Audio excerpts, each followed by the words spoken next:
Headache ಅಷ್ಟೇ, ಮತ್ತೆಂಥದ್ದಲ್ಲ. ನಮಸ್ಕಾರ ಎಲ್ರಿಗೆ, Janardhan sir ಮಾತಾಡ್ತಾ ಇರೋದು. ಕುಶಲ ವೇಕ್ಷೇಮ ಸೌಖ್ಯವೇ. Welcome back to Ganesh Karanth cricket talks YouTube channel. Australia versus India third test, BGTಯ ಥರ್ಡ್ ಟೆಸ್ಟ್ ನಿನ್ನೆ ಸ್ಟಾರ್ಟ್ ಆಯಿತು. ನಿನ್ನೆ ಪೂರ್ತಿ ಮಳೆ ಇತ್ತು. ಆಸ್ಟ್ರೇಲಿಯಾ 28-0 ಪೂರ್ತಿ ಮಳೆ ಇತ್ತು. ನನಗೆ ಈಗ ಅನಿಸಿದೆ ಅಂತಂದರೆ ಮಳೆ ಯಾಕೆ ಸ್ಟಾಪ್ ಆಯಿತು ಅಂತ. ಡೇ 2 ಅಲ್ಲಿ ಮಳೆಯೇ ಇರಲಿಲ್ಲ. ಪ್ರೆಡಿಕ್ಷನ್ ಏನಿತ್ತು ಅಂತಂದರೆ 5 ದಿನ ಸಹ ಮಳೆ ಇರ್ತದೆ, ಹಾಗೆ ಹೀಗೆ.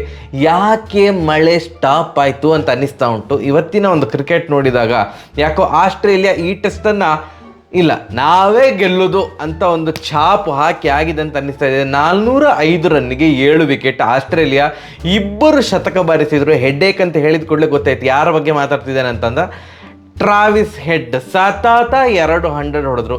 ನೋಡಿ, ಸೀರೀಸ್ ಫಸ್ಟ್ ಟೆಸ್ಟ್ ನಾವು ಗೆದ್ದೆವು ಬುಮ್ರಾ ಅವರ ನಾಯಕತ್ವದ ಅಡಿಯಲ್ಲಿ.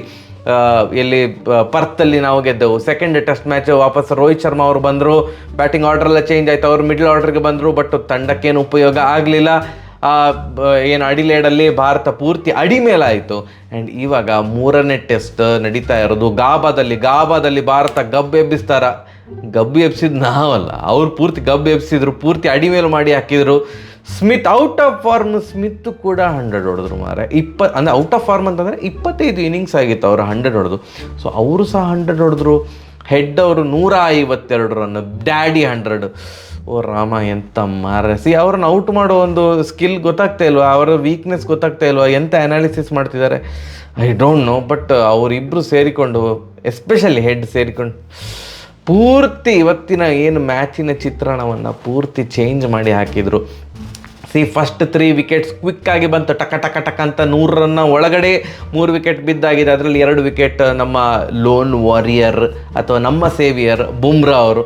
ಅವರು ಉಸ್ಮಾನ್ ಖವಾಜಾ ಅವರು ಔಟ್ ಆದರು, ಮ್ಯಾಕ್ಸ್ವಿನಿ ಅವರು ಔಟ್ ಆದರು, ಮತ್ತು ನಿತೀಶ್ ರೆಡ್ಡಿ ಒಂದು ವಿಕೆಟನ್ನು ಕಬಳಿಸಿದರು, ಲಬುಷನೆ ಅವ್ರದ್ದು.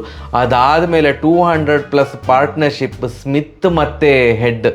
ಅದು ಸಹ ಹೆಡ್ ಒಂದು ಹೊಡೆಯುವಾಗ ಲಿಟ್ರಲಿ ತಲೆಗೆ ಸುತ್ತಿಗೆಲ್ಲ ಹೊಡೆದಾಗ್ತದೆ ಮಾರೆ. ಎಷ್ಟು ಕ್ವಿಕ್ಕಾಗಿ ಒಂಥರ ಆ್ಯಡಮ್ ಗಿಲ್ಕ್ರಿಸ್ಟ್ ಆಡ್ತಿದ್ರು ಗೊತ್ತುಂಟ ಟೆಸ್ಟ್. ಅವರು ರನ್ನ ಬಾಲ್ ಹೊಡಿತಿದ್ರಲ್ಲ, ಹಾಗೆ ಇವರು ರನ್ನ ಬಾಲ್ ಮಾರೆ ಸ್ವಲ್ಪ ಸ್ಲೋ ಆಡು ಮಾರೆ. ಎಂತ ಇದು ಒನ್ ಡೇ ಕ್ರಿಕೆಟ್ ಆಗ್ತಾ ಉಂಟಾ? ಟೆಸ್ಟ್ ಬೇರೆ, ಒನ್ ಡೇ ಬೇರೆ, T20 ಬೇರೆ ಅಂತ ಎಲ್ಲರೂ ಹೇಳಿದ್ದೇವಲ್ಲ, ಮತ್ತು ಒನ್ ಡೇ ಕ್ರಿಕೆಟ್ ಅಂತಕ್ಕೆ ಆಡೋದು. ಟೆಸ್ಟ್ ಕ್ರಿಕೆಟಲ್ಲಿ ಒಂಥರ ಪಂತ್ ಹೇಗೆ ಆಡ್ತಾರಲ್ಲ ರನ್ನ ಬಾಲ್ ಥರ, ಹಾಗೆ ಪಂತ್ ಅಟ್ಲೀಸ್ಟ್ ಹೀಗೆ ಹೊರಳಾಡಿ ಬಿದ್ದು ಎಂತೆಂತ. ಇವ್ರು ಹಾಗೆಲ್ಲ ನಿಂತು ಸ್ಟ್ಯಾಂಡ್ ಆ್ಯಂಡ್ ಡೆಲಿವರ್ ಅಷ್ಟೇ. ಆಗ ಹೊರಳಾಡೋದು ಅದು ಇದೆಲ್ಲ ಎಂಥದಿಲ್ಲ. ಹಾಗೆ ನೋಡ್ಲಿಕ್ಕೆ ಹೋದರೆ ಹೆಡ್ಗೇನು ಭಯಂಕರ ಅವ್ರದ್ದು ಸೂಪರ್ ಫುಟ್ ವರ್ಕ್ ಇಲ್ಲ, very very minimal foot work. But ಅವ್ರು ಆ ಜಡ್ಜ್ ಮಾಡಿಬಿಡ್ತಾರೆ ಮಾರೆ, ಆ ಲೈನ್ ಆ್ಯಂಡ್ ಲೆಂತ್ ಟಕ್ ಅಂತ ಜಡ್ಜ್ ಮಾಡಿಬಿಡ್ತಾರೆ. ಹ್ಯಾಂಡ್ ಐ ಕೋಆರ್ಡಿನೇಷನ್ ಸೇವ್ ಆಗ್ತಾರೆ, ಭಯಂಕರ ಒಳ್ಳೆ ಉಂಟಂತ ಕಾಣ್ತದೆ. ಏನು ಅವ್ರಿಗೆ ಗೊತ್ತಾಗಿ ಹೋಗ್ತದೆ, ಓಕೆ ಈ ಬಾಲಿಗೆ ಈ ಶಾಟ್ ಹೊಡಿಬೇಕು ನಾನು ಅಂತ. ಮತ್ತು ಅವ್ರು ಪವರಲ್ಲಿ ಹೊಡಿತಾರೆ. ಎಜ್ಜಾದ್ರೆ ಸಹ ಅದು ಸ್ಲಿಪ್ ಮೇಲೆ ಹಾರಿ ಹೋಗ್ಬೇಕು, ಆ ರೇಂಜಿಗೆ ಪವರ್ ಜನ್ರೇಟ್ ಮಾಡ್ತಾರೆ ಅವರು. ಸೂಪರ್ಪ. ನಿಮಗೆ ಗೊತ್ತುಂಟು ಸುನಿಲ್ ಗವಾಸ್ಕರ್ ಸ್ವಲ್ಪ ಅವರಿಗೆ ಮುಂಬೈದು ಸ್ವಲ್ಪ ಸಾಫ್ಟ್ ಕಾರ್ನರ್ ಉಂಟು. ಅವರೇ ಕಾಮೆಂಟ್ರಿಯಲ್ಲಿ ರೋಹಿತ್ ಶರ್ಮಾ ಅವರ ಕ್ಯಾಪ್ಟನ್ಸಿಯನ್ನು ಟೀಕಿಸ್ತಿದ್ದಾರೆ. ಮತ್ತು ಅನಿಲ್ ಕುಂಬ್ಳೆ ಅಂತೂ ಸಿಕ್ಕಾಪಟ್ಟೆ ಸಿಟ್ಟು ಬಂದಿತ್ತು ಅನಿಲ್ ಕುಂಬ್ಳೆ ಅವರಿಗೆ. ಅವರು ಸಹ ಇದು ರಬ್ಬಿಶ್ ಕ್ಯಾಪ್ಟನ್ಸಿ ಅಂತಲೇ ಹೇಳುವಾಗ, ಲೆಜೆಂಡ್ಸೇ ಹೇಳುವಾಗ ಇರ್ಬೋದು ಅಂತ ಅನಿಸ್ತು. ರೋಹಿತ್ ಶರ್ಮಾ ಅವ್ರ ಕ್ಯಾಪ್ಟನ್ಸಿಲಿ ಏನು ಹೆಚ್ಚು ಕಡಿಮೆ ಆಗಿದೆ. ಅವರು ನ್ಯೂಜಿಲ್ಯಾಂಡ್ ಮೇಲೆ 3-3 ಸೋತು, ಮತ್ತು ಅದಾದಮೇಲೆ ಸೆಕೆಂಡ್ ಟೆಸ್ಟಿಗೆ ಬಂದರು, ಅದು ಸಹ ಸೋತರು. ಈಗ ಸತತ 4 ಟೆಸ್ಟ್ ಮ್ಯಾಚನ್ನು ಸೋತಿದ್ದಾರೆ ರೋಹಿತ್ ಶರ್ಮಾ ಅವರು ಆ್ಯಸ್ ಅ ಕ್ಯಾಪ್ಟನ್. ಮತ್ತು ಇದು ಸಹ ಯಾಕೋ ಹೋಗುವ ಹಾಗೆ ಉಂಟು. 405ಕ್ಕೆ 7 ಅಂತಂದರೆ ಇಲ್ಲಿಂದ ಭಾರತ ಜಾಸ್ತಿ ರನ್ ಹೊಡೆದು ಅವರನ್ನು ಸೆಕೆಂಡ್ ಇನ್ನಿಂಗ್ಸಲ್ಲಿ ಬೇಗ ಆಲ್ ಔಟ್ ಮಾಡಿ ನಾವು ಚೇಸ್ ಮಾಡೋದು. ಯಾಕೋ ಡ್ರಾಗೆ ಟ್ರೈ ಮಾಡ್ಬೋದೇ ಏನೋ, ಬಟ್ ಇಲ್ಲಿಂದ ಗೆಲ್ಲೋದು ಭಾರಿ ಅಸಾಧ್ಯ ಅಂತವೇ ಅನ್ನಿಸ್ತಾ ಉಂಟು. ಆ್ಯಂಡ್ ಟ್ರಾವಿಸ್ ಹೆಡ್ ಅವರು 100 ಹೊಡೆದ ಮ್ಯಾಚ್ ಯಾವ್ದು ಸಹ ಆಸ್ಟ್ರೇಲಿಯಾ ಸೋತಿಲ್ಲ ಅಂತೆ. ಈ ಥರ ಎಲ್ಲ ಇರುವಾಗ ಈಗ ಬೌಲಿಂಗಲ್ಲಿ ಸಹ ನೋಡೋದಿದ್ರೆ ಬುಮ್ರಾ ಅವರು ಒಂದು 5 ವಿಕೆಟ್ ತೆಗೆದ್ರು. ಅವರೊಬ್ಬರೇ ಒಂದು ಕಡೆಯಿಂದ ಹೋರಾಟ ನಡೆಸ್ತಾ ಇದ್ದಾರೆ. ಮತ್ತು ಸಿರಾಜ್ ಅವರಿಗೆ ಕೊನೆಯ ಕ್ಷಣದಲ್ಲಿ ಈಗ ಪ್ಯಾಟ್ ಕಮಿನ್ಸ್ ಅವರ ವಿಕೆಟ್ ಸಿಕ್ಕಿತ್ತು, 20 ರನ್ ಹೊಡೆದು ಅವರು ಔಟ್ ಆದರು. ನಿತೀಶ್ ರೆಡ್ಡಿ ಅವರು 1 ವಿಕೆಟ್ ತೆಗೆದ್ರು. ಬಟ್ ನೋಡಿ, ಆಕಾಶ್ ದೀಪ್ ಸಿರಾಜ್ಗಿಂತ ಒಳ್ಳೆ ಬಾಲ್ ಹಾಕಿದ್ದು ಆಕಾಶ್ ದೀಪ್ ಭಯಂಕರ ಅನ್ಲಕ್ಕಿ ಅಂತ ಅನಿಸ್ತಿತ್ತು ನನಗೆ. ಎಷ್ಟು LBW ಮಿಸ್ಸು ಅಥವಾ ಎಡ್ಜ್ ಮಿಸ್ ಆಗ್ತಾ ಇತ್ತು, ಭಯಂಕರ ಅನ್ಲಕ್ಕಿ ಅಂತ ಅನಿಸ್ತಿತ್ತು. ಸುಮಾರು ಎಡ್ಜ್ ಆಗಿದೆ ಅವರ ಬೌಲಿಂಗಲ್ಲೆಲ್ಲ. ಅವ್ರಿಗೆ ವಿಕೆಟ್ ಸಿಗಲಿಲ್ಲ. ಬಟ್ ಸಿರಾಜ್ ಅವ್ರದ್ದು ಅಗ್ರೆಷನ್ ಜೋರು ಇರ್ತದೆ, ಬಟ್ ಪರ್ಫಾರ್ಮೆನ್ಸ್ ಅಷ್ಟು ಮ್ಯಾಚ್ ಆಗ್ತಾ ಉಂಟಾ? ಇಲ್ಲ. ಇವತ್ತೇನೋ ಬ್ರಾಡ್ ಅವರ ಥರ ಲಬುಷನೇ ಅವರ ವಿಕೆಟ್ ಬೀಳ್ತಾ ಇಲ್ಲ ಅಂತ ಸ್ಟುವರ್ಟ್ ಬ್ರಾಡ್ ಮಾಡಿದ್ರಲ್ಲ, ಬೇಲ್ಸನ್ನು ಉಲ್ಟಾ ಪಲ್ಟಾ ಮಾಡಿದ್ರಲ್ಲ, ಹಾಗೆ ಮಾಡಿದರು.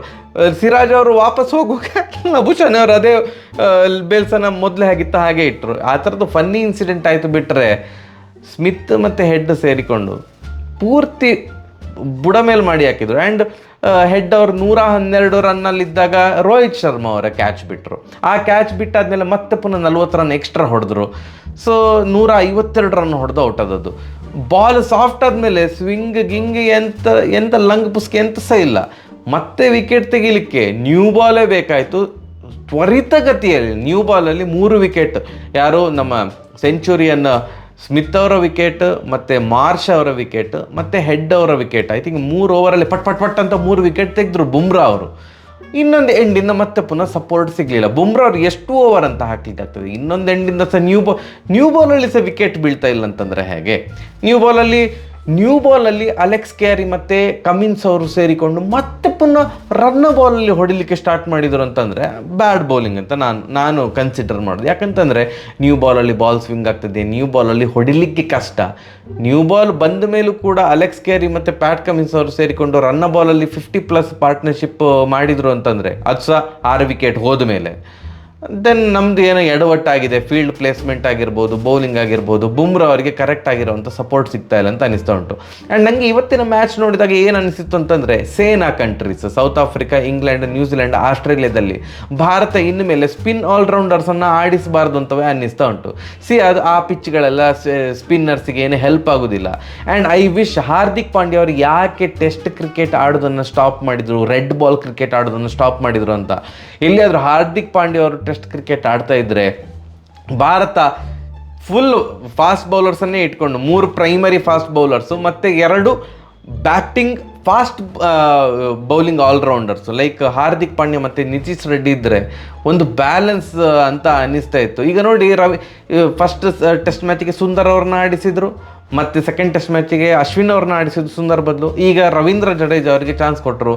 ರವೀಂದ್ರ ಜಡೇಜಾ ಅವರು ಈ 3 ಬೌಲರ್ಸಲ್ಲಿ ರವೀಂದ್ರ ಜಡೇಜಾ ಅವರು ಸ್ಪಿನ್ ಮಾಡೋದು ತೀರಾ ಕಡಿಮೆ. ಅಶ್ವಿನ್ ಆದರೂ ಪರವಾಗಿಲ್ಲ ಅಥವಾ ಸುಂದರ್ ಆದರೂ ಪರವಾಗಿಲ್ಲ, ಈ ಸ್ಪಿನ್ ಆಗ್ತಿಲ್ಲ, ಎಂತ ಸಹ ಇಲ್ಲ, ದಡಬಡ ಅಂತ ಹೊಡಿಸ್ಕೊಂಡ್ರು ಯಾರು ಜಡೇಜಾ ಅವರು. ಬ್ಯಾಟಿಂಗಲ್ಲಿ ಉಪಯುಕ್ತವಾಗಿ ಕಾಂಟ್ರಿಬ್ಯೂಟ್ ಮಾಡಿದರೆ ಒಳ್ಳೆಯದು, ಇಲ್ಲದಿದ್ದರೆ ಇವರ ಪಾತ್ರ ಎಂತ ತಂಡದಲ್ಲಿ ಅಂತ ಅನ್ನಿಸ್ಲಿಕ್ಕೆ ಸ್ಟಾರ್ಟ್ ಆಗ್ತದೆ. ಓವರ್ ಸೆಕೆಂಡ್ ಡೇ ಭಾರಿ ಮಂಡೆ ಬಿಸಿಯಾಗಿ ಆಯ್ತಪ್ಪ.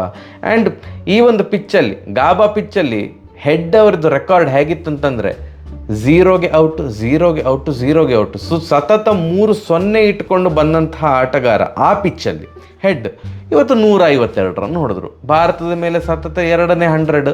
ಅವರ ಟೆಸ್ಟ್ ಇನ್ನಿಂಗ್ಸ್ ಭಾರತದ ವಿರುದ್ಧ ಲಾಸ್ಟ್ 6 ಇನ್ನಿಂಗ್ಸಲ್ಲಿ 400 ಹೊಡೆದಿದ್ದಾರೆ. ಸೊ ಇದೆಲ್ಲ ನೋಡಿದಾಗ ಭಾರತ ಎಂತ ಹೋಮ್ವರ್ಕ್ ಮಾಡಲಿಲ್ವಾ ಅವರ ವೀಕ್ನೆಸ್ ಬಗ್ಗೆ, ಅಂದರೆ ಹೆಡ್ ಅವರ ವೀಕ್ನೆಸ್ ಬಗ್ಗೆ ಹೋಮ್ವರ್ಕ್ ಮಾಡಲಿಲ್ವಾ ಅಂತ ಅನ್ನಿಸೋದಂತೂ ಹೌದು. ಅಥವಾ ಇವರಿಗೆ ಬರೀ ಏನು ನ್ಯೂ ಬಾಲಲ್ಲಿ ಮಾತ್ರ ವಿಕೆಟ್ ತೆಗಿತಾರ, ಬಾಲ್ ಸಾಫ್ಟ್ ಆದಮೇಲೆ ಎಂತ ಕೈ ಬಿಟ್ಟು ಬಿಡ್ತಾರಾ ಅಂತ ಅನ್ನಿಸ್ಲಿಕ್ಕೆ ಸ್ಟಾರ್ಟ್ ಆಗಿದೆ. ಈ ಮ್ಯಾಚ್ ಸೋತ್ರೆ ಮತ್ತು 4th ಮತ್ತು 5th ವಿನ್ ಆಗ್ಲಿಕ್ಕೆ ಆಗೋದಿಲ್ಲ. ಯಾಕಂತಂದರೆ ಅದು ನೆಕ್ಸ್ಟ್ ಲೆವೆಲ್ ಡಾಮಿನೇಟಿಂಗ್ ಕ್ರಿಕೆಟ್ ಆಡ್ತಾರೆ ಆಸ್ಟ್ರೇಲಿಯಾದವರು ಅದಾದಮೇಲೆ. So I hope at least draw ಮಾಡಲಿಕ್ಕೆ ಟ್ರೈ ಮಾಡಲಿ, ಅಥವಾ ಬ್ಯಾಟಿಂಗಿಗೆ ಇದು ಯದ್ವಾ ಸೂಕ್ತ ಅನ್ನುವಂತಹ ಪಿಚ್ ಆಗಿದ್ದಿದ್ರೆ ಭಾರತ ಸಹ ದೊಡ್ಡ ಮೊತ್ತ ಕಲೆ ಹಾಕಲಿ, ಡ್ರಾ ಆಗಲಿ. ಆವಾಗೊಂದು ಇಲ್ಲ ಮಾರೆ, ನಾವು ಕೆಟ್ಟದಾಗಿ ಬೌಲಿಂಗ್ ಮಾಡಿದ್ದೇವೆ ಅಂತ ನಮ್ಮನ್ನು ಆಡಿಕೊಂಡು ನಗ್ತಾ ಇದ್ರಾ, ಈಗ ನೀವು ಸಹ ಕೆಟ್ಟದಾಗಿ ಬೌಲಿಂಗ್ ಮಾಡ್ತೀನಿ ಅಂತ ನಾವು ಪ್ರೂವ್ ಮಾಡ್ತೇವೆ ಅಂತ ಒಂದು ಮೆಸೇಜ್ ಕೊಟ್ಟಾಗೆ ಆಗ್ತದೆ. ಭಾರತ ಇಲ್ಲಿ ಅದು ಫಸ್ಟ್ ಇನ್ನಿಂಗ್ಸಲ್ಲಿ ಢಮಾರ್ ಆದರೆ ಮ್ಯಾಚ್ ಪೂರ್ತಿ ಢಮಾರ್. ಐ ಹೋಪ್ ನಾಳೆ ಬೆಳಿಗ್ಗೆ ಪಟಕ್ ಅಂತ ರಿಮೈನಿಂಗ್ 3 ವಿಕೆಟ್ ತೆಗಿಲಿ, ಅದಾದಮೇಲೆ ಭಾರತ ಚೆಂದ ಮಾಡಿ ಬ್ಯಾಟಿಂಗ್ ಮಾಡಲಿ ಅಂತ ಆಶಿಸ್ತಾರೆ. ನಿಮ್ಗೆಂತ ಅನಿಸಿತು ಅಂತ ಕಮೆಂಟ್ ಸೆಕ್ಷನಲ್ಲಿ ತಿಳಿಸಿ. ಸರಿಯಾಗಿದ್ರೆ ಬರುವ ನಮಸ್ಕಾರ.